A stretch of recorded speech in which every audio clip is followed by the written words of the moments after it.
long overdue. Should have been done years and years ago. The gentleman you're talking about is Mr. Obadiah Williams. He was the head teacher for the Molineux Primary School for many years.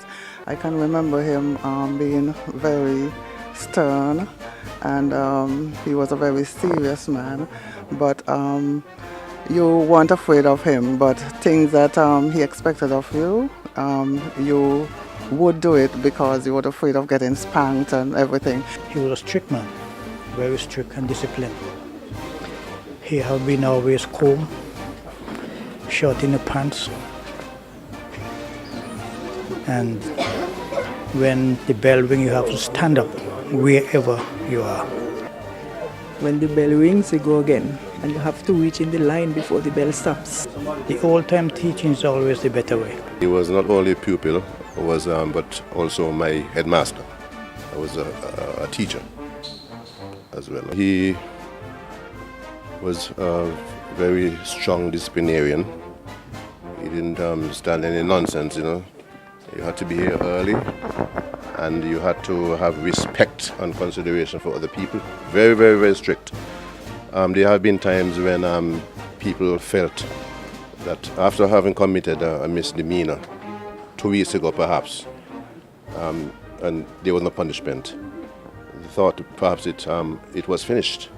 And then he would suddenly call you up and ask you, no, he would call you up and give you a few strokes with the words, you know what for. Well, very often the poor students didn't know what they were beaten for. But he was he was a very hard-working man. He believed in the students. He loved poetry. He taught some wonderful poems to the students, and very good also at teaching motivational verses to the students to motivate them to learn. I was not only one of his students, but also a proud member of his staff. Thank you very much. I know, on behalf of the government, St. Kitts.nevis, the members of the school, teachers, principal, members of the community, the Williams family, declare the Molineux Primary School the Joshua Obadiah Williams Primary School. Thank you very much. I want to be the first person to say, on behalf of the Joshua Obadiah Williams Primary School, good luck to all the students and teachers in this institution. Thank you.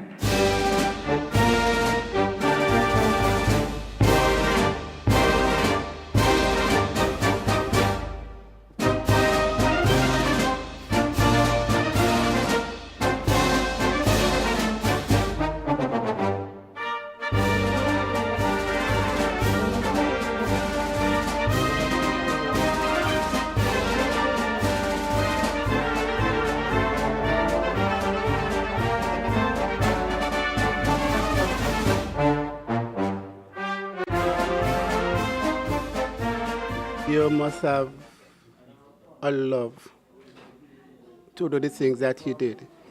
He was more than a teacher to his students. He was more like a parent.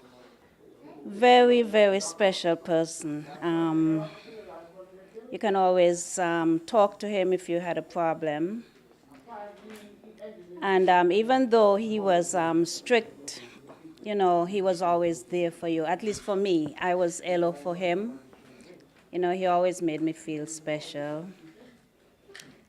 He helped me to develop a love for reading. Even now that he's gone, sometimes I would be reading a book and I think of him and I think, oh, Daddy would enjoy this book. But today, you know, was very, very special, and it really made me think of him, and I know that his memory will live on.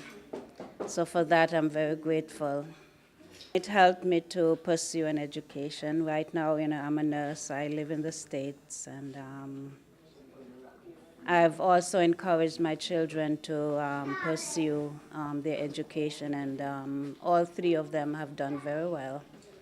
So that I can also, you know, attribute to him. When you were disciplining other people, you disciplined you, did you have, like, you know, did you have things with him? Were you upset with him? No, not really, no. No, was it the type to beat you and tell you that he loved you? Actually, I really didn't get much of a beating from him, so I guess I was fortunate in that way. So. The name of the school, how does that make you feel, and how are you going to make sure his name lives on? The Molineux School, well, I live in the States, but if there's any way that I can help to maintain that name, I will. But I know Victor and the others who are here will see that, that it's carried on. My name is John Benjamin, and I'm the son-in-law of Obadiah Williams. I first heard of Obadiah Williams when I met his daughter, Susie. I decided in 1 week that we should get married. And I wrote him a letter, I remember that very good. And he wrote me back a letter and congratulated me on the English and the way I wrote it. And a few weeks later, he wrote to his daughter and he asked her, "Did you help him write that letter?" "Did you help him write that letter?" I said, and she said, "No." And after we got married, I finally met him. And by the way she used to talk about him, I felt like I had known him for years.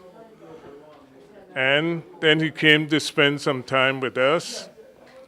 And I used to do a little bit of cooking around the house. And he said to me, "John, you have the gift of the culinary art." And we got along very good.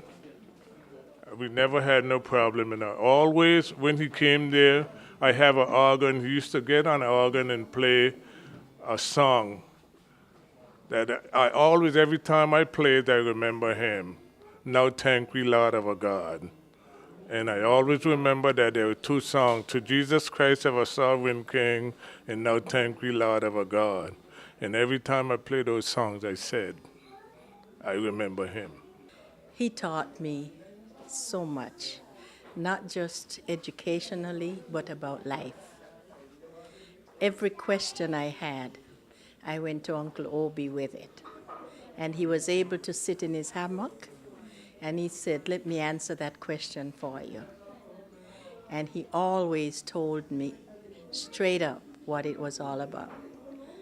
I was very curious as a young girl. The way he conducted himself, the way he was endeared to us as family, I felt that he was someone I could always go to and ask a question and get an answer, and an honest answer. My uncle told me he loved me. My uncle sat in a hammock and talked to me on a personal level that showed love. And I remember riding a horse with him. The first time I rode a horse was with my uncle, and I thought that was love because I felt good riding on a horse with my uncle. It has gone with me all through my life, all his sayings. And I learned this big word when I was little, and it's raconteur, because he would tell me a story, and I could see the people. I could hear what he was saying. And I always remembered for years those stories, and I could repeat what he said. And the last thing I could remember Uncle talking about Lorna Doone. He said, "Carver Doone, you're beaten. Confess it and live." And I could see Carver Doone coming up in the sand. He was going down and he was beaten, but he wouldn't go down.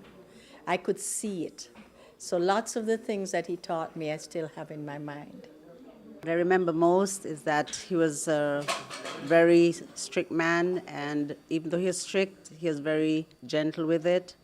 And looking back now, I realize a lot that he did was for our own good, and today it serves us well that we are well disciplined, we know how to treat people, and we know what to do and what not to do. Even my children benefited from having him around for that short time. He would teach them a lot of things about life. He would teach them about how to conduct yourself in a good manner. And even though he's not here, his spirit still lives on in all of us, even the kids and grandkids. And I think he went before his time, but the time he was here on earth, he did a very good job with sharing himself with others and giving of himself, regardless to cost or anything like that. And I think the islands were better off having him around, and we miss him daily, and we hope that one of us can follow in his footsteps one day. I think in a lot of cases, yes, and a lot of the teachers, for them it's just a job and it's not a calling, and it's very sad when a profession like that is treated that way. It should be, you do it for the love of imparting knowledge and making minds grow and seeing minds absorb like a sponge. And learning is always, there's no value on learning, and the sky's the limit on learning. And Daddy always say you're never too old to learn. Every day you should learn something new. And you can learn something from people who are not as educated as you are, because a lot of people are they have a lot of common sense, so therefore they can teach you something that you yourself, even